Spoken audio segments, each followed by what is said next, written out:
Welcome back to the Deep Dive. It's great to have you with us. Good to be here. Today we're doing something a little different. Usually we'll take a big stack of articles, maybe some chapters from different books, and we try to stitch them all together. Yeah, find a common thread. Exactly. But today we're focusing on a finale.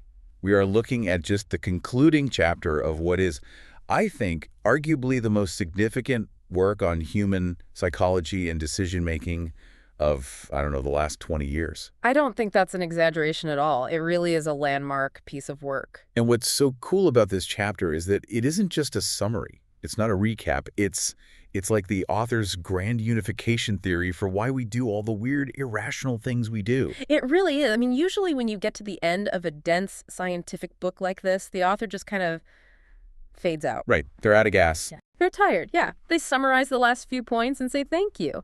But here, the author takes hundreds and hundreds of pages of research, decades of experiments, and just boils the entire human condition down into three specific dualities. It's a final synthesis of everything we know about the mind.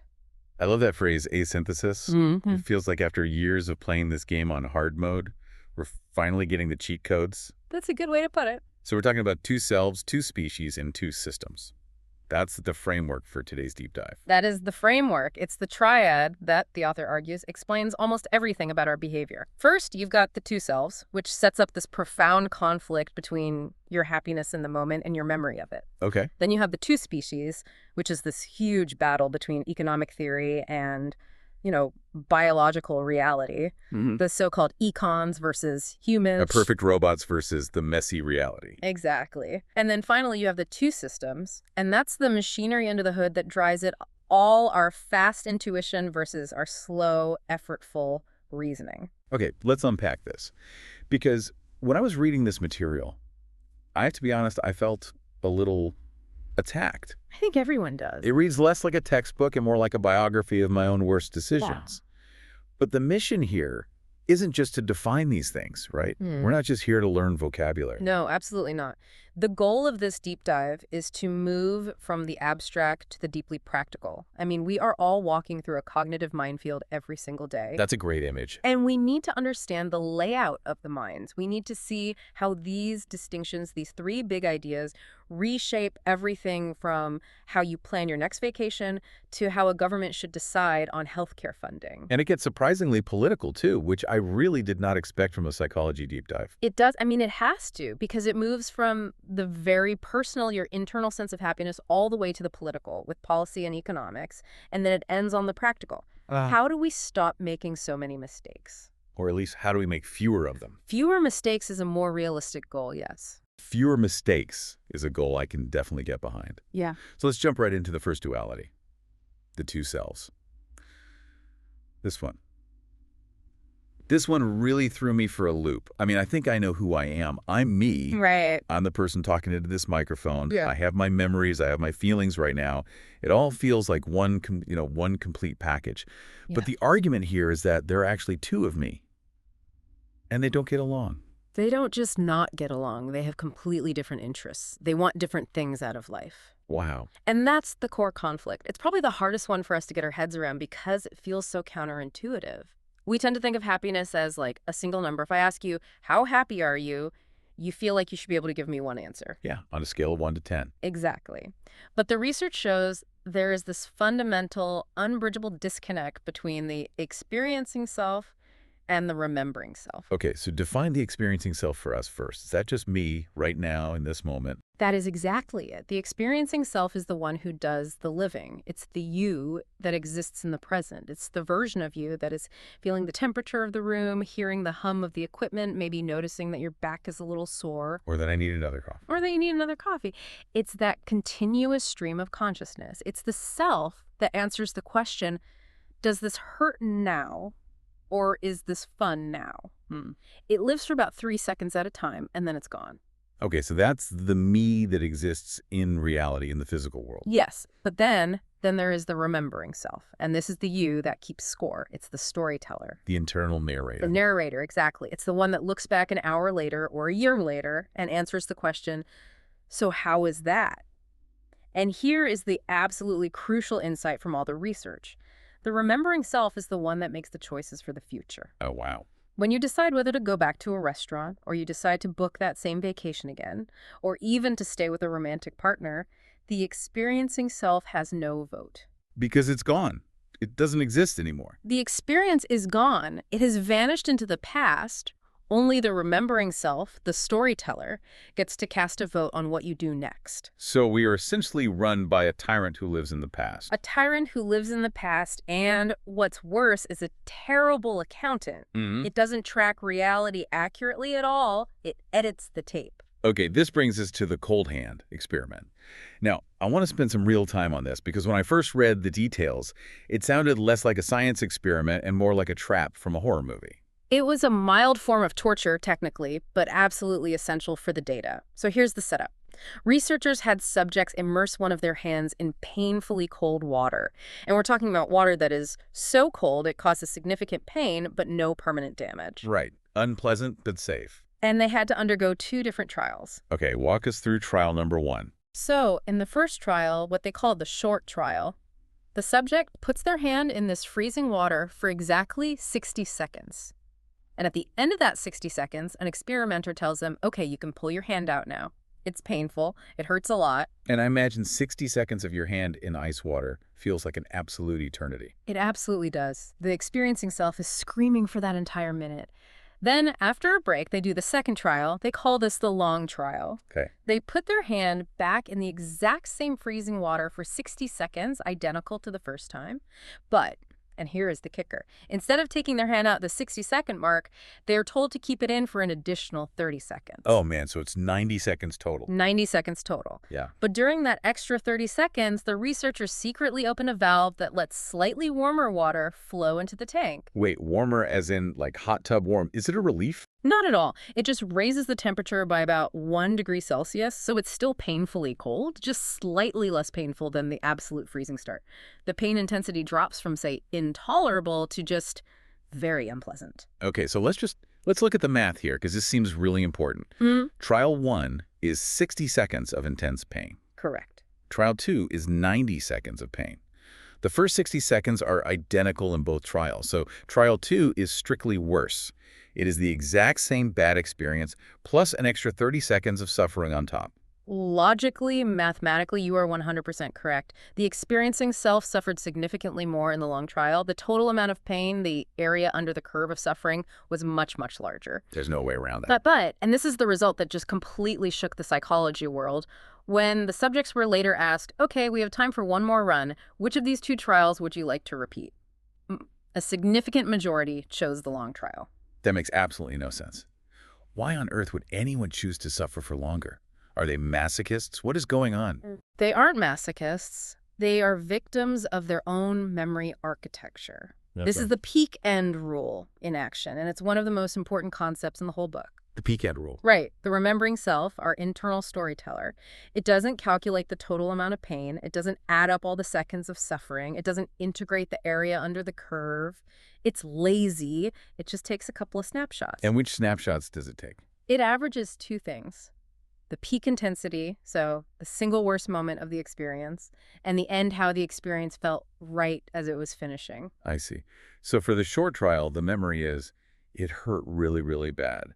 And then it ended while it still hurt really, really bad. Yeah. The ending was at maximum pain. Exactly. The peak and the end were the same, a story of pure, unrelenting pain.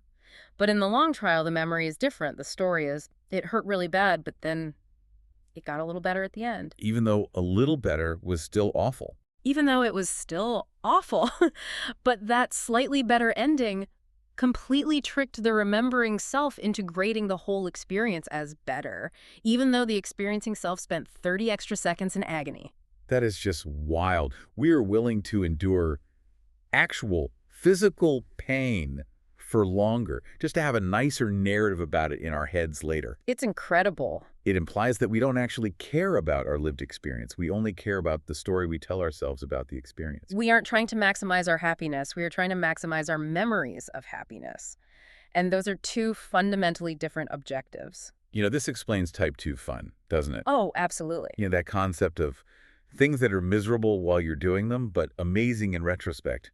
Like running a marathon or climbing a mountain in a blizzard. Yes. In the moment, your experiencing self is just miserable. You're cold, your lungs are burning, you're asking yourself, why am I doing this? This is the stupidest thing I've ever done. Every marathon runner has that moment. But the second you cross that finish line, the second you stop, the remembering self takes over. It looks at the peak, maybe the view from the summit in the end, the feeling of success and relief, and it says, that was amazing. Let's sign up for another one. Exactly. The experiencing self is completely voiceless in that decision.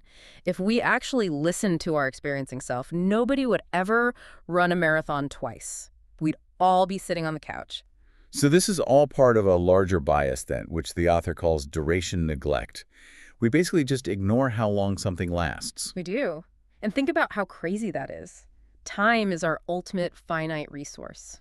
It is the one thing in the universe we cannot get more of. And yet, our remembering self, the part of us that makes all the decisions, almost completely ignores it. You give me another example of that? Sure. Imagine you have a 2-week vacation that is consistently pleasant, just nice and relaxing. And you have a 1-week vacation that is identical in quality, just as pleasant, just as relaxing. Your remembering self creates almost the exact same memory for both trips. That extra week of lived, experienced happiness adds almost zero value to the final story. That is genuinely depressing. Yes. I mean, seriously, if I spend 2 weeks on a beach, surely that is twice as good as spending 1 week. To your experiencing self, yes. Your experiencing self had twice as many moments of joy, twice as much relaxation. But the story, the memory you access later, is just, I went to the beach and it was relaxing. The memory doesn't get longer just because the event was longer. So if I'm trying to optimize my life for my remembering self, which it seems like that's our default setting, I should just take a lot of really short, intense vacations. Theoretically, yes. I mean, if you want to maximize what you might call your memory capital, then frequent, short trips with high peaks and good endings would be the way to go. That makes a long, dragged-out vacation sound risky. It is. Because a long vacation with a bad ending, like you lose your luggage at the airport on the last day, will be remembered as a total disaster, even if the first 13 days were absolutely perfect. That bad ending can retroactively ruin the entire memory. This all brings up the philosophical dilemma that the source mentions. The author calls it the paradox of regret. Right. We all heard that advice, and someone says, don't do it, you'll regret it. It's probably the most common piece of advice in the world for avoiding mistakes. But if you stop and think about what that phrase really means, through this lens of the two selves... It means I'm going to deny my current self, my experiencing self, some pleasure or some experience right now. Solely because my future self, my remembering self, won't like the story it creates about it later. You're prioritizing the tyranny of the future self over the reality of the present self. Right. And the source argues that this is a powerful bias. Why should the remembering self get all the power? We've just established it's a lousy accountant. The text suggests that a truly objective observer, someone who cared about total well-being, might actually favor the experiencing self. So maybe we should do some things that we might regret if the experience itself is valuable enough in the moment. That's the provocative question. But wait, isn't that a dangerous road to go down? That sounds like a justification for pure hedonism. Do heroin, the experience is great, who cares about the regret? And that's the extreme edge case, of course, and the author acknowledges that. But consider the opposite bias, which is probably far more common in our lives. We often fear a short, intense period of suffering much more than we fear a long, low-grade misery. Okay, example. People will stay in a boring, mildly unhappy job for years. That's long-duration, low-level pain for the experiencing self. They do that to avoid the sharp, intense pain of quitting, of facing uncertainty, of job hunting. Which is short duration, high-level pain. Exactly. The remembering self is terrified of the story of quitting and failing. It's scared of that peak pain. So to avoid that bad story, it sentences the experiencing self to years and years of quiet mediocrity. That hits a little too close to home. Ugh. We prefer long, moderate pain over a short, intense pain because the story of the short pain is scarier. Yes. We are biased against intensity, and we are biased to ignore duration. It's a complete mess. The source brought up a philosophical thought experiment that I found really haunting. It was about waiting moments in a life. It compared two scenarios. I remember this, yes. One is a brief, awful event, like a trauma that causes years of PTSD, and the other is a brief, great event like a few years of practicing the violin that leads to a lifetime of joy from playing music. This really highlights the complexity of time and memory if you strictly follow a philosophy of duration-weighted well-being, which is the idea that we should just add up the minutes of happiness and sadness Hmm. the way the experiencing self would. Right. Then a brief trauma shouldn't matter that much in the grand scheme of things. It's just a few minutes in a life that contains millions of minutes. But we know that's not true at all. Trauma can rewire your entire brain. Exactly. That brief event changes the weight of all subsequent moments. It casts a long shadow over the future. And just like learning the violin casts a light, it changes the texture of time itself. So what's the takeaway? We can't just ignore the remembering self. We can. While the remembering self is flawed, we can't completely dismiss it because at the end of the day, we are our stories. The meaning we find in life comes from the narrative, even if the happiness of life comes from the moment-to-moment experience. It's a paradox with no easy solution. Not at all. So what does this mean for the real world? Because the discussion pivots here, away from personal psychology and straight into public policy. And this is where the rubber really meets the road. If we have two selves with two different sets of interests, which one should the government serve? This is the massive so what of the entire first section. Imagine you are the Minister of Health. You have a finite budget. You have to decide whether to allocate $1 billion to a treatment for, say, total blindness or a treatment for chronic kidney stones. Okay, my gut reaction, my instant System 1 intuition says blindness. Of course, blindness feels like a complete tragedy. Kidney stones are just really, really painful. That is your remembering self-talking. Oh, 100%. You are looking at the story of the condition. Blindness is a permanent, dramatic change in the narrative of a person's life. The story sounds terrifying. Kidney stones are temporary. The story is less scary. right. But isn't that a valid way to think about it? It's valid, but it's not the whole picture. Now look at the data on the experiencing self. What does the day-to-day reality look like? Well, people who go blind adapt. Humans are remarkably resilient. They learn to navigate the world.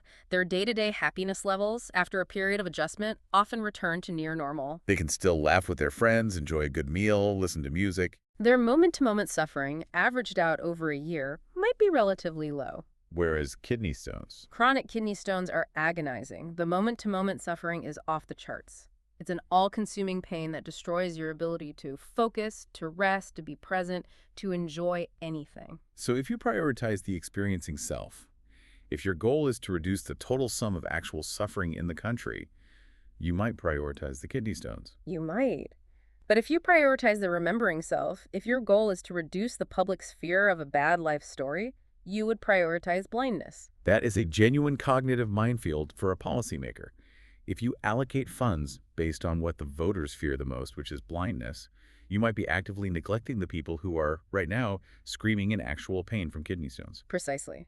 And in a democracy, politics is often driven by the intensity of preference and fear.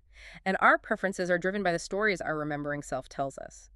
We vote for politicians who promise to save us from the scariest stories, not necessarily the ones who will do the most to improve our daily quality of life. The source mentions that there's a movement to try and change this, right? To create some kind of index of societal suffering. Yes, particularly in Europe, there's been a big push for this. The idea is to track national well-being with the same rigor that we track GDP. I mean, we measure every tiny fluctuation in the economy perfectly, but we barely measure human suffering at all. And the argument is, if we had, say, a national suffering index, We might discover that things like chronic pain or mental health issues or loneliness are dragging the country's well-being down far more than a 1% drop in GDP ever could. It would change our national priorities. it really seems like there is no easy answer here. You can't just pick one self and ignore the other. No, you can't. A life without a good story, without meaning and dignity is not a good life. That's the remembering self. But a life filled with constant moment-to-moment pain is also not a good life. That's the experiencing self. Ethical policymaking has to wrestle with both. You have to recognize that satisfaction with life, which is a memory, and happiness in life, which is an experience, are two different measurable variables. And they don't always point in the same direction. It's fascinating that a deep dive into psychology ends up questioning the very foundations of economic and political decision-making. And that actually leads perfectly into the second duality, The two species? econs and humans. This is the battleground of modern economics. I have to admit, this is one of my favorite parts of the whole book, because it finally explains why I always felt so stupid in my Econ 101 class. I think we all did. They kept talking about this rational agent, This person who meticulously weighs every option, calculates the future utility, and always makes a choice that maximizes their long-term benefit. And I'm sitting in the back of the lecture hall thinking, I bought a gym membership 3 years ago, I went twice, and I'm still paying for it because I'm too lazy to find the cancellation form. I am clearly not this person. You and every other human on the planet. And for a very long time, economists just kind of treated you and me and everyone else like an error term in their equations.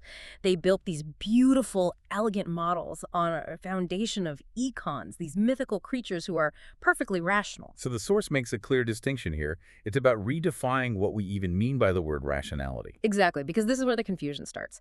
If I say you are rational in everyday speech, what I mean is that you're reasonable, you're in touch with reality, you don't make crazy choices. I hold down a job, I feed myself, I'm generally reasonable. Yes. But in the standard economic model, rationality has a very strict, almost mathematical definition. It means logical coherence. Logical coherence. Yeah. I just can't contradict myself. That's all it is. It has absolutely nothing to do with the content of your beliefs, only with the internal consistency of their structure. The source gives a really provocative example. I remember this one. You can believe in ghosts. You can prefer being hated over being loved. As long as your beliefs and preferences are internally consistent, meaning if you believe in ghosts, you also go out and buy ghost insurance, then to an economist, you are an econ. You are rational. That is just bizarre. So I can be completely delusional, but as long as I'm consistently delusional, I count as an econ. To a decision theorist, yes. But humans, the real species we belong to, we are the opposite. We are generally reasonable. We know ghosts probably aren't real, but we are not rational in that strict economic sense. We are hopelessly inconsistent. We get swayed by totally irrelevant things, like how a question is asked. We're incredibly susceptible to priming, framing, and what the author calls WYSIAD. What you see is all there is. Our preferences change dramatically depending on the context. An econ would never buy a $50 bottle of wine just because it was sitting on the shelf next to a $100 bottle, which makes the $50 one seem like a bargain. But a human does that every single day. All the time. The value of the wine shouldn't change based on its neighbor, but for us, it does. So this sets up this huge clash of ideologies. On one side, you have the Chicago School of Economics, people like Milton Friedman. The Chicago School. The high temple of free market ideology. Their entire worldview is built on a deep, abiding faith in human rationality, in the idea that we are all econs. And their core belief is that if people are rational, they should be free, and they should be held responsible for their own choices. Freedom is free of charge, as the text says. Because if people are econs, they don't make systematic mistakes. If you choose not to save for retirement, the Chicago School doesn't assume you're short-sighted or confused. It assumes you have rationally calculated the utility of spending your money now versus being broke later, and you've made a choice that's right for you. And who is the government to step in and tell you you're wrong? Precisely. It's a very appealing philosophy, honestly. It treats people like sovereign adults. But then the source points out these really extreme examples that show the cracks in the armor, like the paper titled, A Theory of Rational Addiction. Well, this was just mind-bending. This is a famous Nobel Prize-winning paper by Gary Becker. And it argues that a drug addict might actually be making a rational decision, that they have rationally calculated the intense gratification of using the drug right now, weighted against all the future costs of addiction, lost health, lost family, lost jobs, and decided that the trade-off is worth it. That feels so completely detached from the reality of addiction. I mean, if you talk to any addict, the defining feature of their experience is the internal conflict. They desperately want to stop, but they can't. Of course. That's the human reality. It's a battle between two selves, in a way. But the econ model cannot handle internal conflict. There is only one self, one set of preferences. So it has to force every action into a frame of a unified, rational choice. And the source mentions Becker also suggested something about obesity. Yeah, he suggested, and perhaps this was just to provoke thought, but it's still telling, that the obesity epidemic in America could be seen as rational behavior. People are rationally choosing to eat more because they believe a cure for diabetes and heart disease is just around the corner. So I'll eat this whole cake now because science will invent a magic pill to save me later. It's a way of preserving the model. The model says people are rational. If people are doing something that looks irrational, don't assume they are making a mistake. Assume they have some secret good reason that you just don't see. Okay, but then enter behavioral economics. people like Richard Thaler and Cass Sunstein. And they come along and say, no, just look at the data. People are messy. We aren't calculating machines. Right. Their fundamental belief is that freedom has a cost, a real cost.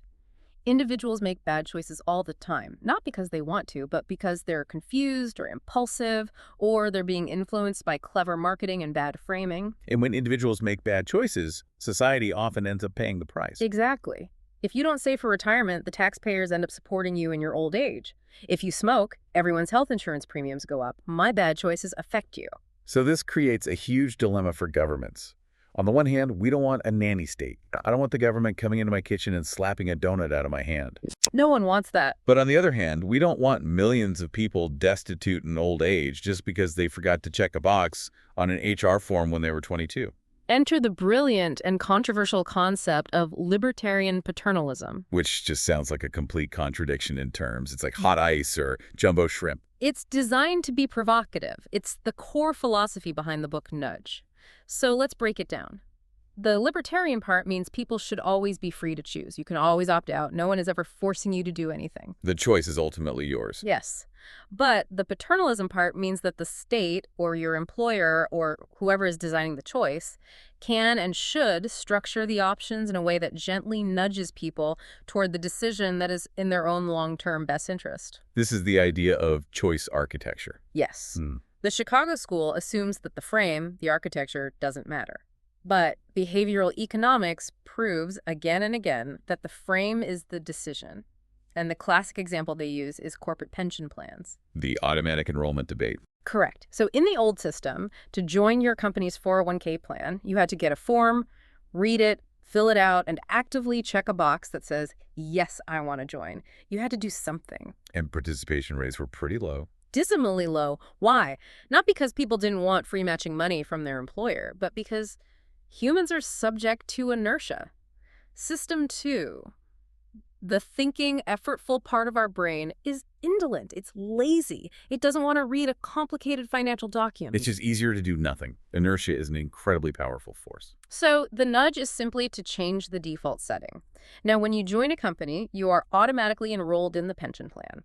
If you want to leave, you have to actively get a form and check a box to opt out. It's the same amount of freedom. You can still leave. The freedom is identical, but because of the laziness of System 2, because doing nothing is the easiest option, most people just stay in, and savings rates go up dramatically. But is that manipulation? I mean, you are kind of tricking people into doing the right thing by exploiting their own laziness. That's the big philosophical debate, and Thaler would argue that there is no such thing as a neutral design. You have to set a default. The default is either opt-in or opt-out. You cannot have neither. So if you are forced to choose a default anyway, why not choose the one that helps people avoid poverty in their old age? That makes a lot of sense. If the frame is inevitable, you might as well make it a benevolent frame. The source mentions another brilliant one, save more tomorrow. Oh, that's a masterpiece of applied psychology. It's designed to overcome our loss aversion. Loss aversion being the idea that we feel the pain of a loss about twice as much as we feel the pleasure of an equivalent gain. Exactly. We hate seeing our paycheck go down. So if you ask someone to save an extra $100 a month starting now, they feel that loss. It hurts. But we are also really good at discounting the future. We don't care as much about next year's money. So the Save More Tomorrow plan asks employees to commit today to saving a portion of their future raises. Precisely. You go to an employee and you say, hey, when you get your raise next year, can we automatically take half of that increase and put it into your retirement savings? And the employee says, sure, whatever, that's next year's money. I don't have it yet, so I won't miss it. They don't feel the loss because they never actually saw that money in their bank account? Their take-home pay never goes down. It just goes up a little bit slower than it would have. It perfectly aligns with our psychological biases. You're essentially judo flipping our own irrationality against us, but for our own good. And you see this everywhere. Think about the old food pyramid. It was complicated, abstract, and econ could probably decipher it. A human just looks at it and gets confused, so they replaced it with the food plate. Which is simple, visual. It's a nudge. It's a nudge. Or consider food labeling. If you label a package of ground beef 10% fat, people perceive it as unhealthy. But if you label the exact same package of meat 90% fat-free, people perceive it as a healthy choice. Even though it's the exact same meat? It's identical. A rational econ would not be fooled by this. But humans are triggered by the positive frame of fat-free. So the Chicago school would say, well, the information is right there on the package. The consumer is responsible for reading it. But behavioral economics says, no, firms are deliberately using framing to manipulate our intuitive system one. We need to regulate the frame itself to protect people. Right. If you build a legal and economic system based on the assumption that everyone is an econ, you essentially give companies a license to hide things in plain sight. You allow obfuscation to become a business strategy. And the source argues that, for example, firms should be required to offer standard contracts that are simple enough for humans to actually read and understand, not just a 50-page document of legalese. I wish they would do that for the terms of service on software. I think I've signed away my firstborn child about 50 times, and I have absolutely no idea. We all have. A rational agent would read every single line. But we are not rational agents. We need a system that acknowledges our very real cognitive limitations. It's so interesting that this approach, the nudge, became so politically popular. You'd think that conservatives would hate the paternalism part and that liberals would hate the libertarian part. But it actually managed to bridge that divide for a while. Yeah. Conservatives liked it because it wasn't a mandate. It preserved individual choice and freedom. Liberals liked it because it demonstrably improved social outcomes without massive government spending. The Obama administration used it, but so did the British Conservative Party. That's right. The UK government under David Cameron set up an official behavioral insights team, which everyone just called the Nudge Unit. A nudge unit.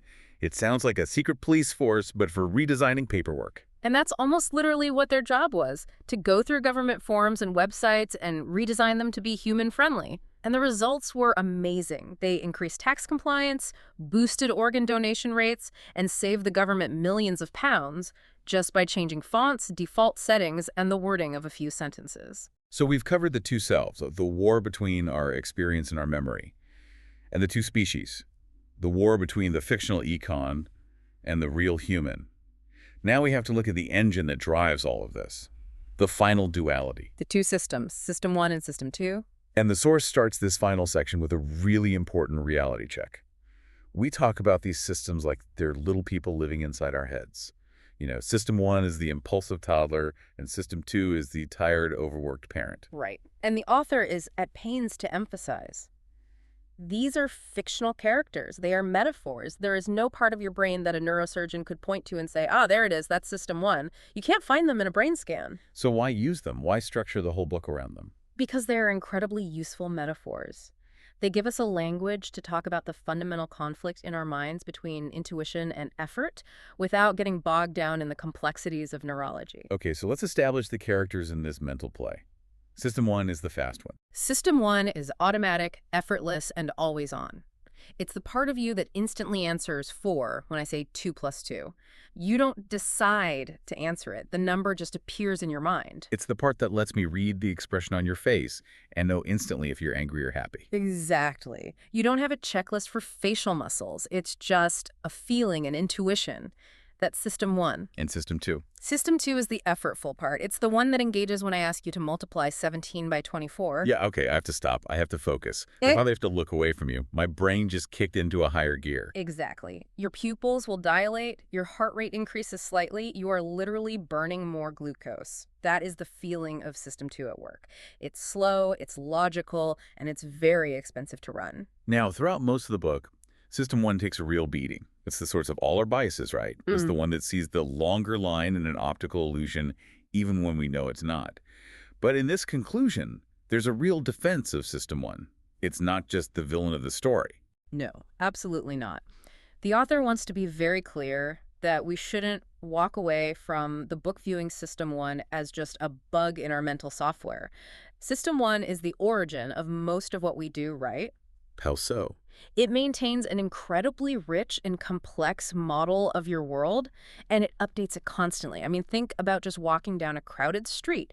You are navigating around people, you're predicting their movements, you're avoiding obstacles, you're listening to traffic, you're keeping your balance. And I'm not consciously thinking about any of that. Not a bit of it. Yeah. That is all System 1. If you had to use your slow, clunky System 2 to calculate every single footstep, you'd fall over within 10 feet. So System 1 is where all our skills live. All of them. Yeah. When you first learn to drive a car, it's a pure System 2 activity. You're thinking, okay, check the mirror, how much pressure on the pedal, where is the turn signal? It's completely I exhaustive. remember that feeling. But after years of practice, that knowledge migrates to System 1. It becomes automatic. You can drive all the way home from work on zombie mode and not remember a single turn you made. That is a marvel of biological engineering. It frees up your limited conscious mind for other things. So System 1 is this incredibly efficient machine for handling the routine so we don't crash and burn. So what's the problem? The problem is that System 1 doesn't have a warning bell. It has no way of knowing when it has stepped out of its area of expertise. It processes cognitive ease as a signal for truth. What do you mean by cognitive ease? If something feels familiar or it's easy to process or it's been repeated a lot, System 1 just gets a good feeling about it. It says, this feels right, this must be true, even if it's a complete illusion or a total falsehood. And this is where System 2 is supposed to step in, right? It's the supervisor. It's supposed to look over System 1's shoulder and say, hang on a minute, that looks suspicious. Let me double check that. It is. The text refers to System 2 as who we think we are. When you think of yourself, your consciousness, you're thinking of that reasoning voice of System 2. Yeah. But the source has a very blunt word for System 2. He calls it indolent. Lazy. Deeply lazy. It follows what he calls the law of least effort. It thinks it's the hero of the story, but more often than not, it's just the press secretary for System 1. What do you mean by that? System 1 makes a snap judgment based on a gut feeling. I don't trust that guy. Then System 2's job isn't to objectively investigate the facts about that person. Its job is to come up with a plausible-sounding story to rationalize the initial gut feeling. It fabricates reasons to make you feel consistent and intelligent. So System 2 is basically just an apologist for the gut feelings and prejudices of System 1. Very often, yes. And System 2 has a critical blind spot. It cannot distinguish between a skilled, expert intuition, which is reliable, and a simple heuristic response, a mental shortcut, which is often wrong, without slowing down and doing the hard work of checking. And it hates slowing down. So we have this fast, confident, but sometimes reckless System 1, and a slow, lazy, and somewhat arrogant System 2 that just rubber stamps System 1's decisions. That sounds like a recipe for disaster. So how do we actually stop making mistakes? This is the practical application part of the deep dive. The source breaks this down into two levels, the individual level and the organizational level. Okay, let's start with me, the individual. What can I, as one person armed with this knowledge, actually do?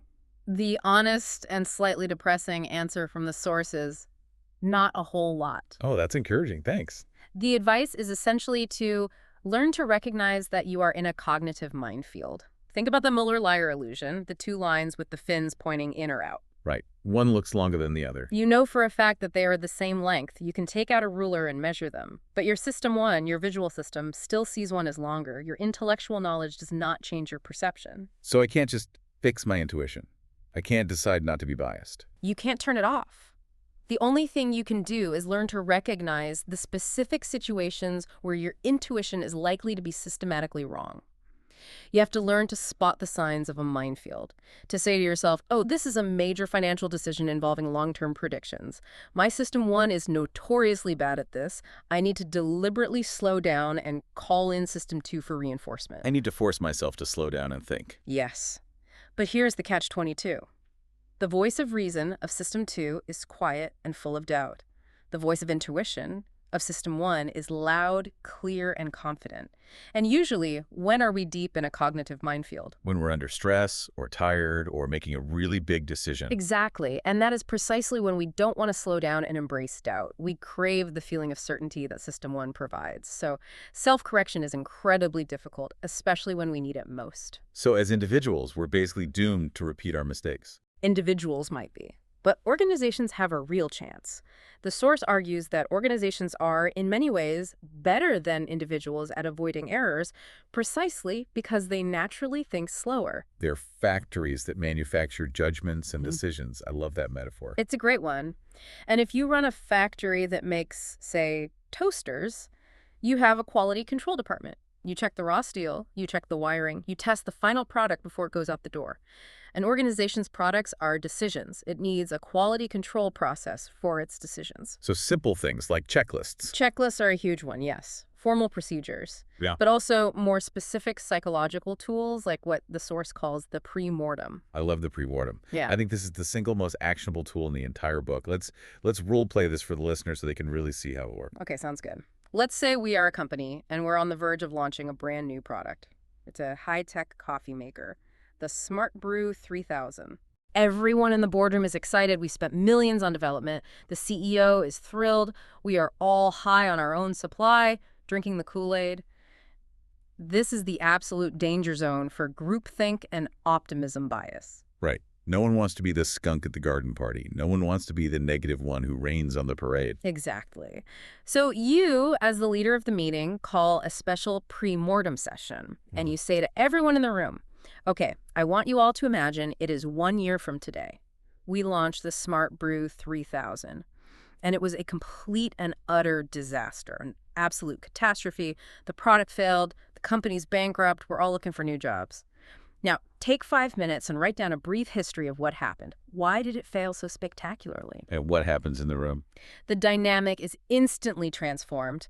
Suddenly, you have given everyone official permission to be negative.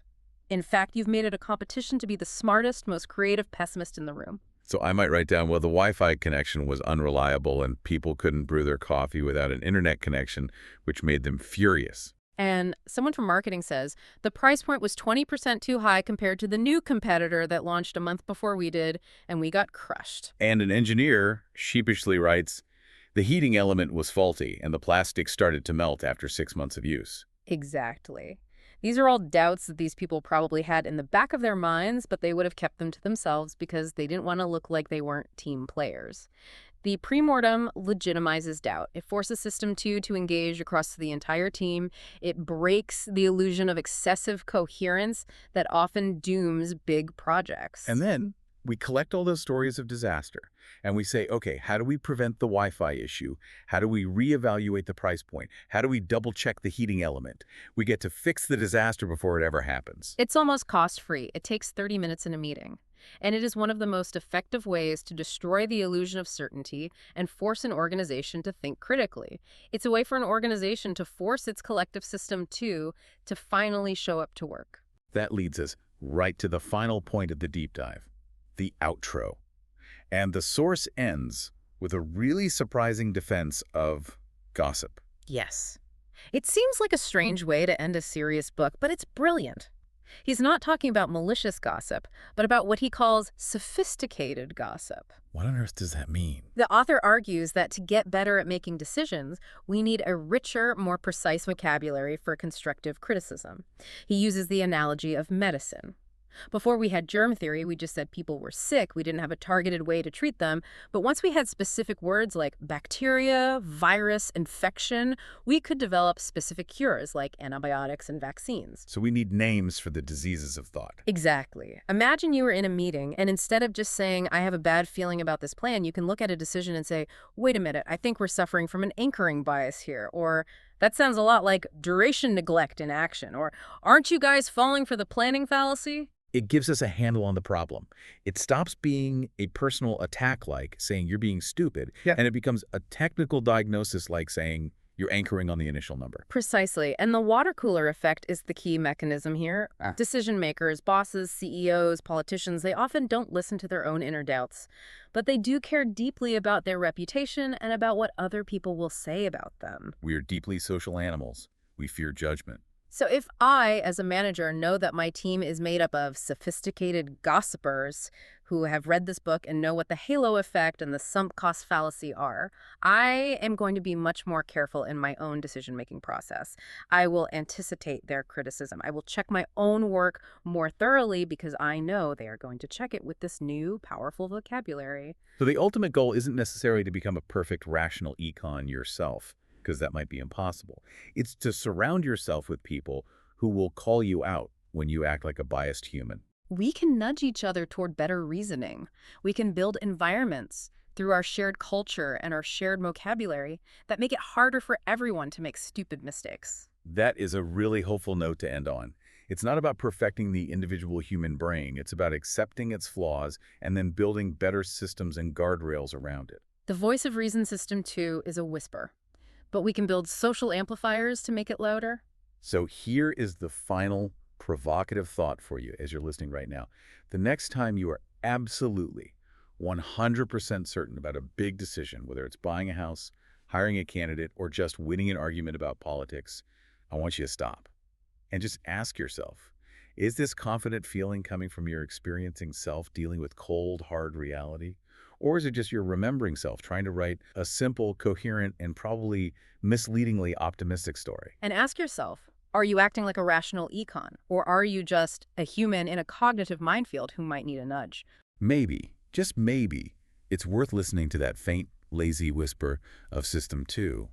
It might just save you from making a huge mistake. It was a pleasure to break all this down. Thanks for joining us on this deep dive into the very architecture of our minds. It's been a heavy one, but hopefully a really useful one. See you next time.